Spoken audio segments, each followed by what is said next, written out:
Objects. Definition. An object, a thing you can see or touch, but that is not usually a living animal, plant or person, a material thing that can be seen and touched. Found objects is an art term. Artists sometimes use the French term objet trouvé, meaning an object that already exists in the world. Here you can see Michael Landy takes a costermonger's barrow and presents it in a gallery. It's an object that exists, it's an art object because he says it is. Marcel Duchamp plays with this phrase, objet d'art, and calls this object a dart object. Jeff Koons suspends 3 basketballs in distilled water. They're branded, they're clearly branded.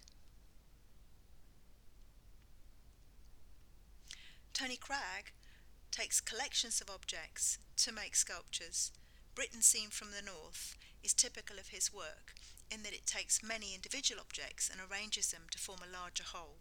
It can be described as a relationship of the part to the whole, an idea derived from particle physics. All objects have politics attached to them. The term ready-made, which you should become familiar with, was first used by the French artist Marcel Duchamp to describe the works of art he made from manufactured objects. It has since been applied more generally to artworks by other artists made in the same way.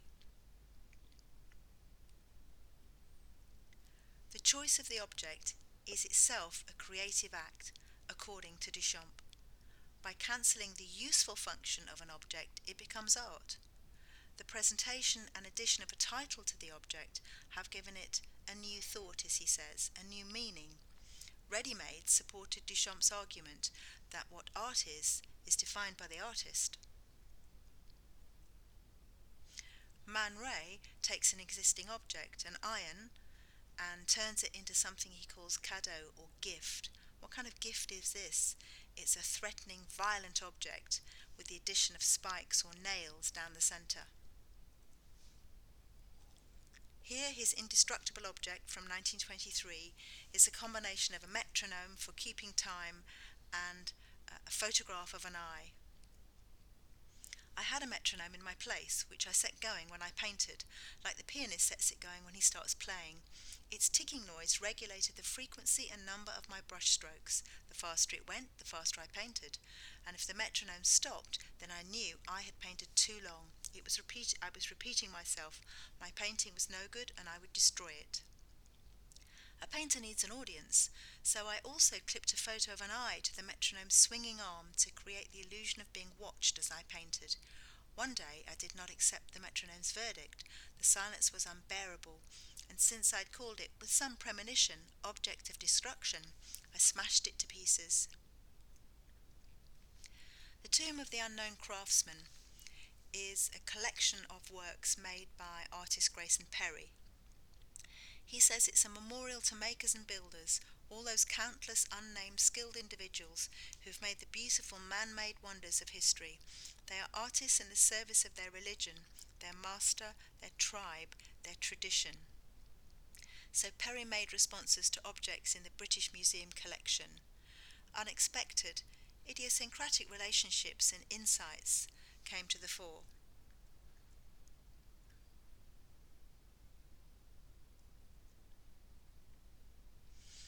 Here he places his objects that he's produced, he's created, amongst ancient objects from different cultures. Cornelia Parker, an artist, has made this piece, 30 Pieces of Silver. She takes objects that were once precious and valuable in people's lives, objects, expensive objects, given to celebrate anniversaries, weddings, special occasions, and she renders them useless by squashing them and recontextualizing them. They aren't any longer usable objects. They become representative of a past function. Before Tate Modern opened, artist Mark Dean worked with a team of people to dig up objects he found along the banks of the River Thames. They found fragments of individual and ephemeral histories. They unearthed them from the water. London's historical wealth is very closely tied to the Thames. They found objects, fragments, tokens of past lives, including clay pipes, pieces of silver, pieces of pottery, shells, plastic toys, and these objects were cleaned and classified and then arranged as if they were in a museum. The open design movement involves the development of physical products, machines and systems through use of publicly shared design information. Cody Wilson, an American, founded Defense Distributed, his company, in 2012. The following year, he fired the world's first 3D printed gun. He released the design drawings of the gun online, open source. In the first 2 days of their release, 100,000 people downloaded the drawings. This changes the way we think about new manufacturing technologies and the unregulated sharing of designs online. Think about hacked objects, objects that have had their use, their original intention changed. Hacked chemical spray bottles held to protesters' eyes suggest violence, but are actually used to mitigate the effects of violence. In a protest in Kiev, baseball bats go from a playful object to a punitive object, an object designed to inflict violence. Pat Kirkham edited a piece called The Gendered Object. At one level, the gendering of objects is an extremely complex process, which sometimes seems impossible to elucidate, yet the overdetermination of coding involved in the construction of certain objects as male or female can sometimes seem crude, almost comical. You see my point? Look out for gendered objects. Explore the language used as part of products and marketing. Tissues, for men. Aren't their noses the same as women's? Pens in pastel shades for girls. Toolkits in pink. Different language used on the same shampoo for men and for women.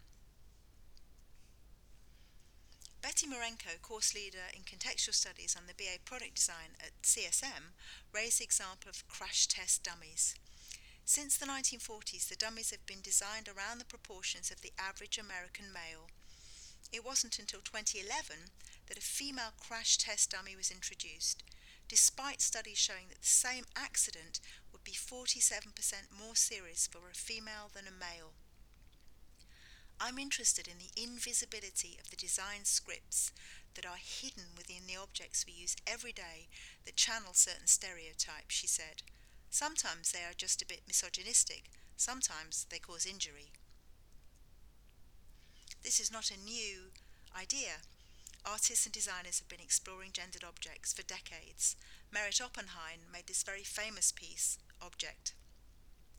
She made herself a place in Surrealism's group of artists. She was a central figure and produced some of its most powerful works. More recently, this piece, Gendered Armchair, has been produced.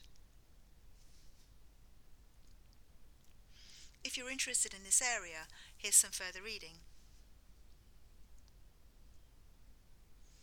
Agency. The capacity, condition or state of acting or of exerting power, a personal thing through which power is exerted or an end is achieved. Objects are appropriated, they are objectified and recontextualized over space and time. Think about objects in museums. They're not performing their original function. They're not in their original place. The actual materiality of the object sets limits on its social function, its production and its modification through subsequent cultural transformation of value, through exchange, whether as a gift or a commodity.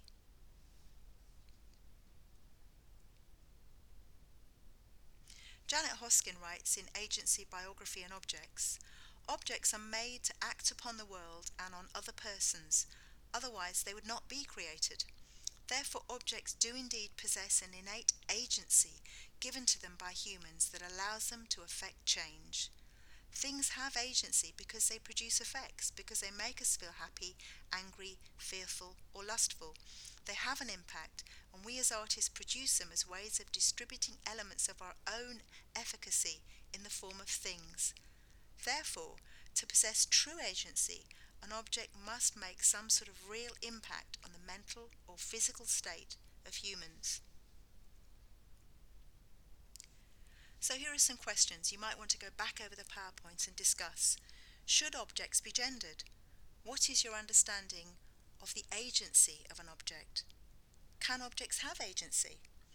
Can you think of examples of objects that have been hacked? What do you understand by this phrase?